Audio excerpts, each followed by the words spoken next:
오늘 여러분과 같이 나눌 말씀의 제목은 좋은 신앙, 좋은 인격이라고 하는 제목으로 같이 은혜를 나누고자 합니다. 우리가 참으로 중요히 여기는 거죠. 좋은 신앙, 좋은 인격, 우리 모든 성도님들이 갖춰야 될 그런 좋은 덕목이다라고 생각해 봅니다. 한 나라의 대통령을 평가하는 것이 조심스럽지만은 민주주의와 자유주의를 대표하는 나라로 평가되는 대표적인 나라가 있죠. 바로 미국입니다. 그 미국 대통령이 저 정도밖에 안 된다라고 하는 생각, 그렇게 생각이 들 때가 참 많습니다. 어떻게 저런 사람을 대통령으로 뽑을까? 왜 저런 사람이 대통령이 뽑혔을까? 라고 하는 생각을 떨칠 수가 없어요. 바로 그 대통령은 트럼프입니다. 지금까지 미국에 이런 대통령이 있었습니까? 할 줄 아는 게 관세밖에 없어요. 관세에 대해서 그렇게 많이 듣지도 못했는데 그분이 대통령이 되면서 아주 그냥 귀에 딱지가 앉을 정도로 관세가 그냥 귀에 박혀 있습니다. 자기 말 듣지 않으면 관세를 위협합니다. 전쟁하는 나라에 전쟁 그치지 않으면 관세 때립니다. 진짜 전쟁이 멈췄어요. 얼마나 대단한지 모릅니다. 그러나 올바른 모습은 아니죠. 그리고 미국이라고 하는 나라는 늘 말씀의 토대 위에서 섬기고 나누는 그런 나라의 어떤 모습을 갖춰왔습니다. 어려운 나라들, 인권이 유린당하는 나라들, 언제나 미국이 나서서 그 모든 것들을 손해를 보면서까지 그렇게 지원을 해줬죠. 우리 대한민국도 그 혜택을 받은 나라입니다. 6.25 전쟁 때 참으로 죽을 수밖에 없는 나라, 망할 수밖에 없는 나라였지만 미국의 젊은이들이 이 땅에 와서 얼마나 많은 피를 흘렸습니까? 그들의 수고와 그들의 눈물, 그들의 피로 말미암아 대한민국이 지금 있다라고 해도 과언은 아닐 거예요. 우리나라에서만 그런 게 아니죠. 전 세계적으로 자유와 민주를 지키기 위해서 그렇게 미국은 많은 희생을 했습니다. 환경을 보존하기 위해서 또 얼마나 헌신을 많이 했습니까? 그리고 아프리카에 못 사는 나라들, 참으로 가난해서 하루에 한 끼 먹기도 힘든 그 나라들을 위해서, 사람들을 위해서 참으로 많은 지원을 했던 것이 바로 미국입니다. 그런데 지금은 그런 모습이 없죠. 환경이 파괴되더라도 손해보는 일을 하지 않겠다. 우리가 뭔데 굶어 죽어가는 사람들 돌봐야 돼요. 지원하지 않아요. 그것이 바로 미국의 현 모습입니다. 사실 트럼프에 대해서 그렇게 제가 말씀을 드리는 것은 그가 신앙이기 때문이에요. 무엇보다도. 사실 그의 모습 어디에도 신앙인다운 모습은 없습니다. 제가 볼 때 딱 하나, 동성애 반대하는 것.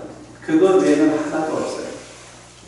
종교적 형식은 있어도 신앙인다운 인격이라고는 눈을 씻고 찾아봐도 없습니다. 자기 가족들과 어떻게 보면 그 친척들 그리고 관계된 사람들이 나라 요직에 앉아가지고 나라를 다스리고 있어요. 우리나라 같은 벌써 탄핵당했죠. 너무나도 어처구니 없는 일들이 그렇게 벌어지고 있습니다. 여러분, 우리 성도들은요, 많은 축복을 받는 것도 중요하고 여러 가지 능력과 조건을 갖추는 것도 중요하지만 가장 중요한 것은 고매한 도덕성을 갖추는 겁니다. 신앙의 도덕성이 갖춰져 있지 않으면요, 그건 신앙이 문제가 있는 겁니다. 다시 말하면 신앙의 인격화가 우리에게 필요합니다. 이게 바로 신앙의 성숙이고 이런 모습으로 살아갈 때 행복하고 존귀한 인생이 되는 것이고 하나님의 영광을 나타내는 그런 인생이 될 수 있는 겁니다. 오늘 말씀의 주제가 바로 이겁니다. 오늘 본문을 통해서 다니엘의 신앙과 인격, 그의 인생이 얼마나 아름답고 빛나게 됐는지 바로 그의 신앙을 토대로 해서 같이 또 그의 인격에 대해서 살펴보고자 합니다. 아무쪼록 이 말씀을 통해서 고귀한 신앙, 인격을 추구함으로 다니엘처럼 아름다운 인생, 복된 인생을 살 수 있는 우리 모든 성도님들이 되었으면 합니다. 다니엘은 BC 6세기에 이스라엘이 바빌론에 멸망당할 때에 포로로 끌려간 사람입니다. 소년 시절부터 노년에 이르기까지 바벨론에 살면서 많은 고난을 겪었지만 결국은 바벨론의 총리가 되었고 역사에 빛나는 인물이 되었습니다. 그것은 그의 신앙과 인격 때문이죠. 두 가지를 다 갖추었습니다. 그것이 승리의 비결이었습니다. 오늘 본문은 바벨론 정권이 바뀌어 메데 바삿 왕국이 된 이후의 상황을 그렇게 그리고 있는 겁니다. 나라가 바뀌고 정권이 바뀌었음에도 불구하고 그는 여전히 총리 자리에 있는 겁니다. 다리오 왕은 전국에 120명의 고관이 세워 통치하고 그들을 3명의 총리가 관리하도록 조치를 했습니다. 그 중에 한 사람이 다니엘입니다. 그런데 3명의 총리가 가난하다 보니까는 효율성이 떨어지는 거예요. 다 똑같은 총리니까는 그 안에서 하나가 되기가 힘들었어요. 그래서 가장 으뜸되는 총리를 세우고자 그렇게 계획을 한 것이죠. 그래서 다니엘을 수석 총리로 세워서 전체를 관할하도록 그렇게 계획을 세웠습니다. 그 계획을 눈치챈 다른 2명의 총리와 고관들이 불만을 갖게 됩니다. 다시 말해서 굴러온 돌이 박힌 돌을 빼내는 것을 자신들은 결코 용납할 수 없다라고 하는 겁니다. 그래서 그들은 다니엘을 몰아낼 음모를 꾸미게 되죠. 그렇게 해서 다니엘의 뒷조사를 합니다. 어떻게 됩니까? 본문 4절 말씀에 보면 이에 총리들과 고관들이 국사에 대하여 다니엘을 고발할 근거를 찾고자 하였으나 아무 근거, 아무 허물도 찾지 못하였으니 이는 그가 충성되어 아무 그릇됨도 없고 아무 허물도 없음이었더라고 했습니다. 아무리 뒤져봐도 다니엘에게서 허물을 찾을 수가 없는 거예요. 한마디로 다니엘은 털어도 먼지가 나지 않는 사람이었습니다. 그의 고매한 인격을 엿볼 수 있는 그런 대목이죠. 그러자 그들이 어떤 수작을 부립니까? 신앙을 가지고 시비를 겁니다. 다니엘이 매일 하나님께 기도하는 것을 알고 왕에게 아부하는 척하면서 앞으로 30일 동안 왕 외에 다른 신에게 기도하는 자가 있다면 색출해서 처형해야 한다라고 주장을 한 겁니다. 이렇게 해서 특별법이 제정 공포되었습니다. 그때 다니엘이 어떻게 합니까? 본문 10절 말씀에 보니까 다니엘이 이 조서에 왕의 도장이 찍힌 것을 알고도 자기 집에 돌아가서는 윗방에 올라가 예루살렘으로 향한 창문을 열고 전에 하던 대로 하루 3번씩 무릎을 꿇고 기도하며 그의 하나님께 감사하였다라고 했습니다. 그는 일신상의 안위를 위해 신앙을 포기하지 않았어요. 그가 어떤 약점도 잡히지 않을 정도의 고귀한 인격을 갖추고 있었던 게 다 이런 신앙의 결과라고 하는 것을 알 수 있는 그런 대목이죠. 신앙이 좋다, 나쁘다 평가하는 기준이 여러 가지지만 가장 핵심적인 것이 인격이에요. 우리가 구원받는 과정은 여러 단계로 이루어집니다. 칭의, 성화, 그리고 영화 이렇게 되어 있는 것이죠.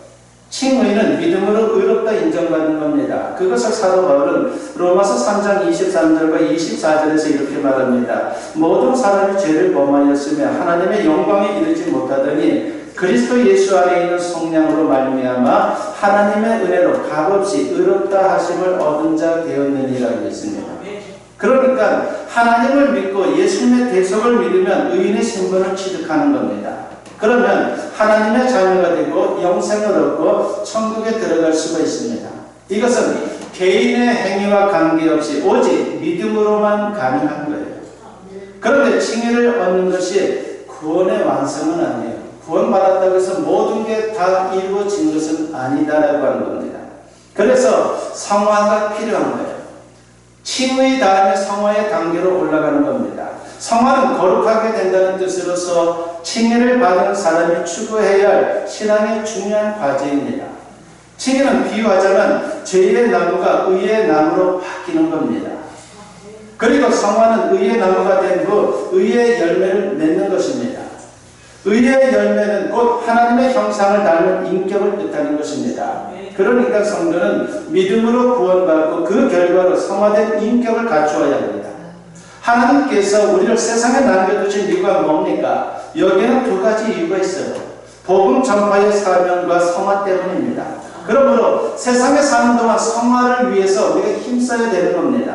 그렇다면 영화는 무엇입니까? 3번째 단계 영화. 이 세상에서 성화의 길을 걷다가 천국에 들어갈 때 혹은 예수님의 재림으로 부활할 때 완전해지는 것을 말하는 겁니다. 구원의 완성 단계이죠. 칭의는 순간적이지만 성화는 점진적입니다. 흔히 믿는 자를 성도라 부르는데 무슨 뜻입니까? 거룩한 사람. 그러니까 예수 믿고 구원받은 성도는 반드시 하나님의 형상으로 예수님을 닮은 인격으로 변화되어야 합니다. 물론 100% 완전해진다는 뜻이 아니에요. 우리가 일평생 노력해도 예수님과 똑같아질 수는 없어요. 다만 예수님을 점점 닮아가는 과정이 중요한 겁니다.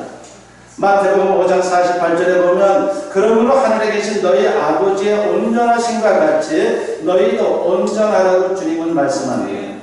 하나님께서 우리를 자녀 삼으셨기에 하나님의 형상을 닮은 거룩한 인격을 기대하고 있다는 거예요. 그런 기대가 주님 마음속에 있는 겁니다.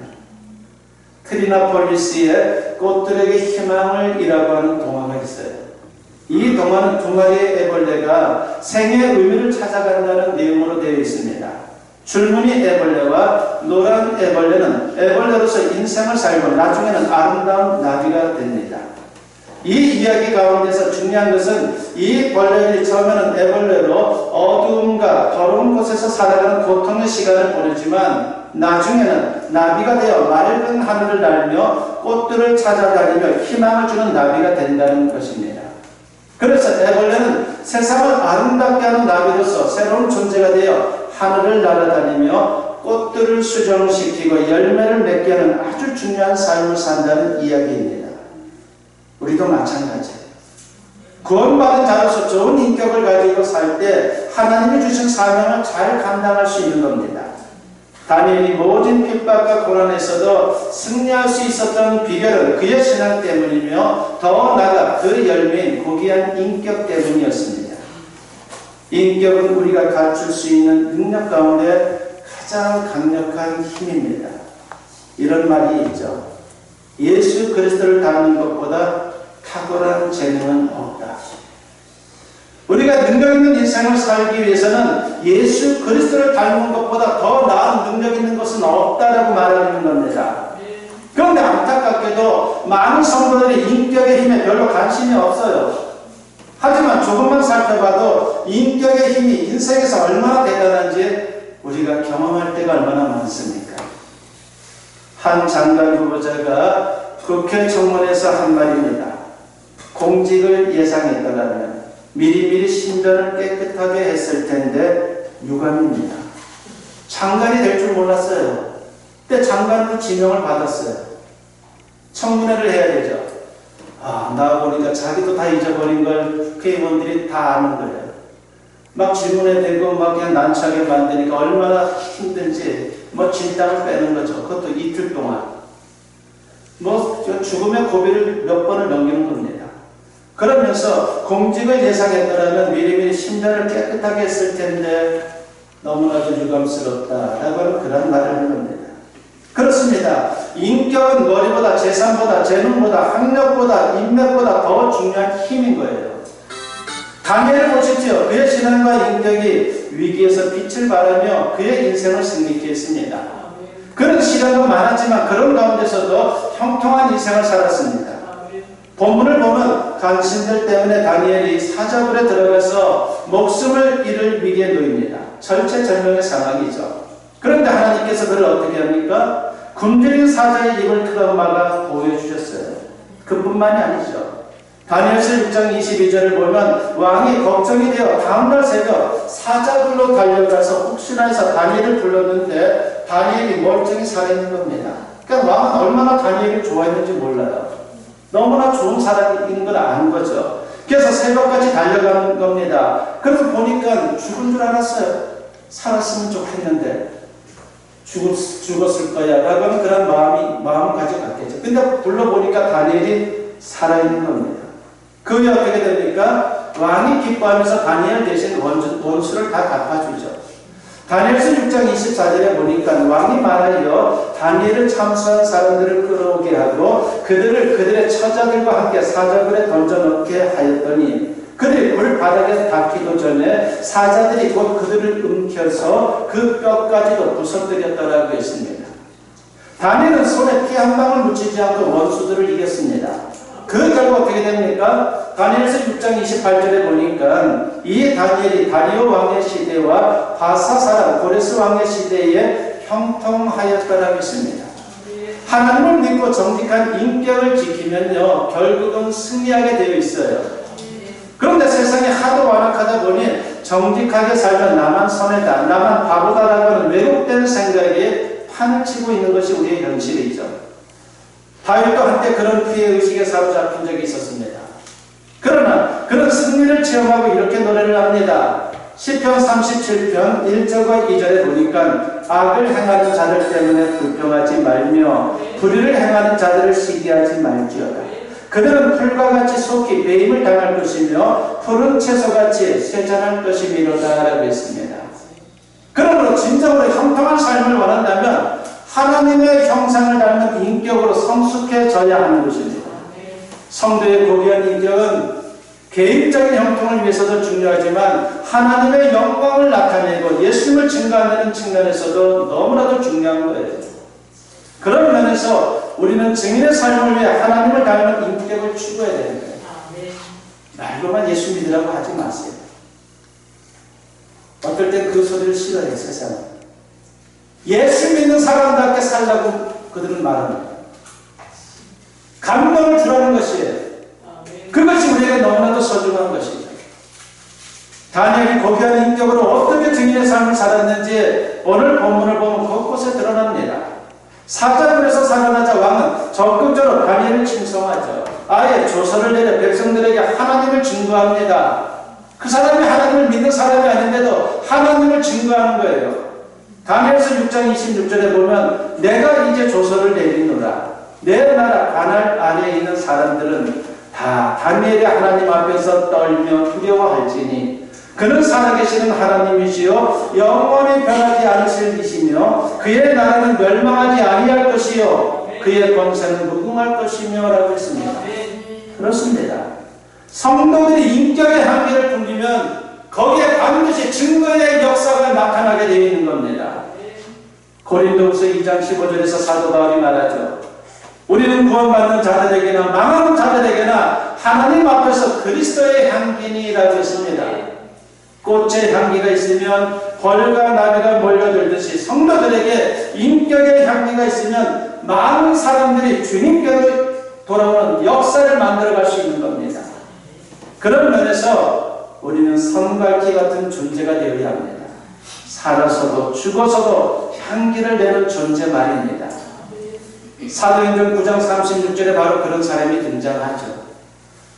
사도행전 9장 36절을 보면 요바에 다비다라 하는 여제자가 있으니 그 이름을 번역하면 도르가 선행과 구제하는 일이 심히 많더니 라고 있습니다. 요바에 사는 도르가라고 하는 여인이 바로 그 주인공입니다. 그녀가 병들어 죽었어요. 성도들이 너무 슬퍼합니다. 장례를 진행하지 못할 정도로 얼마나 슬퍼하는지 몰라요. 그렇게 해서 유해를 안치한 후에 사람을 보내 인근 도시 루다에 있던 베드로 사도를 부르게 됩니다. 루다에서 벌어진 베드로의 기적에 대해 소문을 들었던 것이죠. 그 소문을 듣고 베드로에게 도와달라고 간청을 합니다. 베드로가 급히 와보니 유해가 안치되어 있는데 사람들이 잔뜩 모여서 울고불고 난리가 났어요. 이게 중요합니다. 사람이 죽었을 때 주위 사람들의 반응이 어쩌면 지상에서의 심판일지도 몰라요. 최후의 심판은 하나님 앞에서 받지만 예비 심판은 장례식장에서 사람들 앞에서 받는 거예요. 어떤 사람 장례식장에 가보면 아무도 울지 않아요. 심지어 가족들도 울지 않습니다. 오히려 죽어서 속 시원하다는 표정이에요. 얼마나 기대했는데 이렇게 죽다니 너무나 고맙다는 거죠. 그런 표정이 일으켜져요. 참 민망하죠. 심하게 말하면 인생 잘못 산 겁니다. 그러므로 이제 신앙의 지향점이 달라져야 합니다. 개인적으로 축복받는데 목을 매는 것이 아니라 이제는 도덕성의 회복, 성화된 인격의 추구를 신앙생활의 목표로 삼아야 되는 거예요. 이게 성경적이고 능력 있는 인생을 사는 비결인 것입니다. 그러므로 성도는 인격 수련에 관심을 가져야 되는 겁니다. 물론 성령께서 변화시켜 주셔야 되죠. 그러나 우리도 노력해야 합니다. 그 방법으로 하나님과 신령한 교제를 나누어야 합니다. 인간관계에서도 그렇지 않습니까? 오래 만나면 서로 닮는다고 그래요. 부부가, 친구가 닮는 게 다 그런 원리입니다. 우리가 하나님을 자주 만나면, 예수님을 오래 만나면 주님을 닮게 되어 있어요. 다니엘을 보십시오. 그는 어려서부터 노년에 이르기까지 일평생 매일 기도하고 말씀을 묵상하고 말씀에 순종하면서 하나님을 만났습니다. 신령한 교제를 나눈 것입니다. 이것이 곧 성화의 길입니다. 우리는 인격의 수련을 위해 무엇보다 예수님의 마음을 품어야 합니다. 빌립보서 2장 5절에서 사도 바울이 말하죠. 너희 안에 이 마음을 품으라. 곧 그리스도 예수의 마음이니 라고 말합니다. 그리고 성령의 인도하심을 받으며 성령의 열매를 맺어야 합니다. 이것이 곧 성화의 길이요 고귀한 인격을 이루어가는 비결입니다.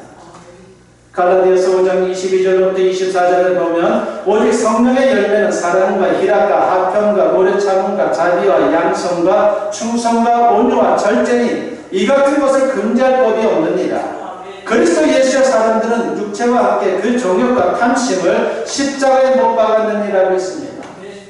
그리고 하나님의 말씀도 중요한 성화의 도구이죠. 시편 119편 9절에 보니까 청년이 무엇으로 그의 행실을 깨끗하게 하리까 주의 말씀만 지킬 따름이다라고 했습니다. 매일 주님을 만나 마음을 갈고 닦을 때에 나 자신이 주님의 형상을 이루게 되는 거예요. 아직도 그저 기도하고 축복받아 나 하나 우리 가족 잘 먹고 잘 살면 된다고 생각하고 있습니까? 물론 이것도 중요하죠. 그러나 고귀한 인격을 가꾸는 것이 우리의 목표가 되어야 되는 거예요. 이를 위해 우리 모두 다니엘같이 신앙생활 잘 해야 합니다.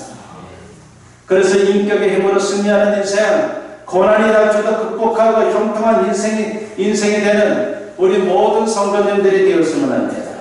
더 나아가 인격의 힘으로 주위 사람들에게 감동을 주고 하나님의 영광을 나타내는 증인의 삶을 살 수 있기를 바랍니다.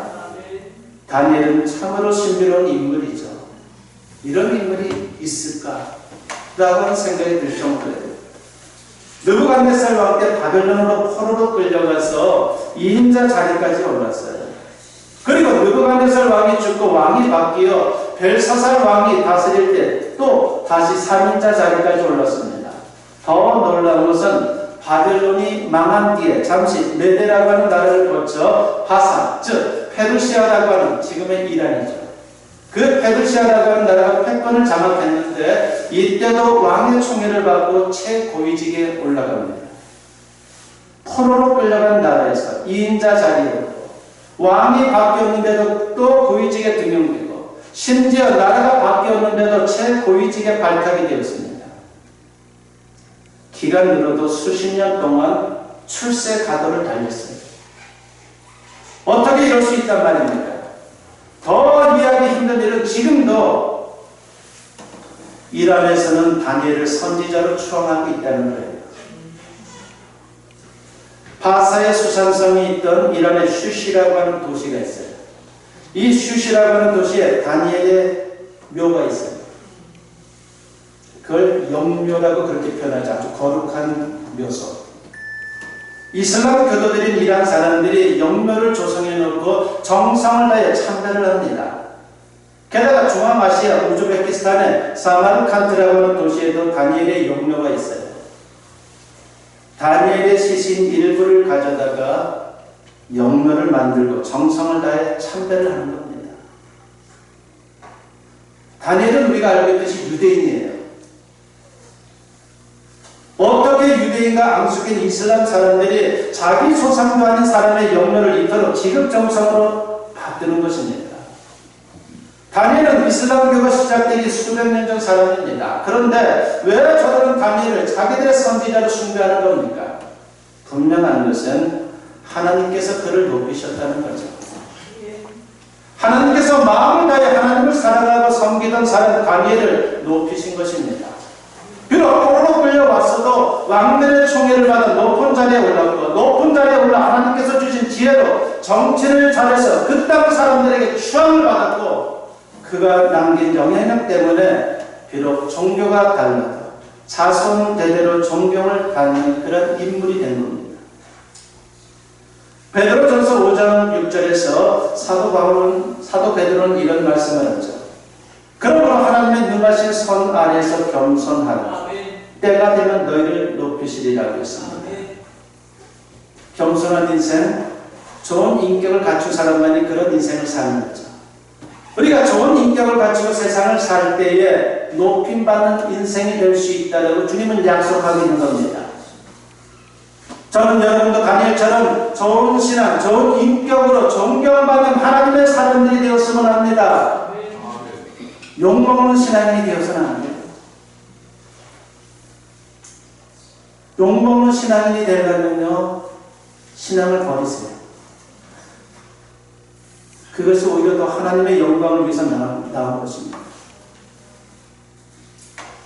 여러분들이 좋은 인격으로 존경받는 하나님의 사람들이 되어서 하나님의 기쁨이 되고 사람들로부터도 존경을 받으면서 하나님 나라 확장에 귀하게 쓰임받는 성도님들이 되었으면 합니다. 오늘 주신 이 말씀을 기억하면서 좋은 신앙, 좋은 인격으로 아름답고 가치 있는 인생, 무엇보다 존경받는 인생을 통해서 주님 나라 확장에 귀하게 쓰임받는 저와 여러분 모두 될 수 있기를 주님의 이름으로 간절히 축원합니다.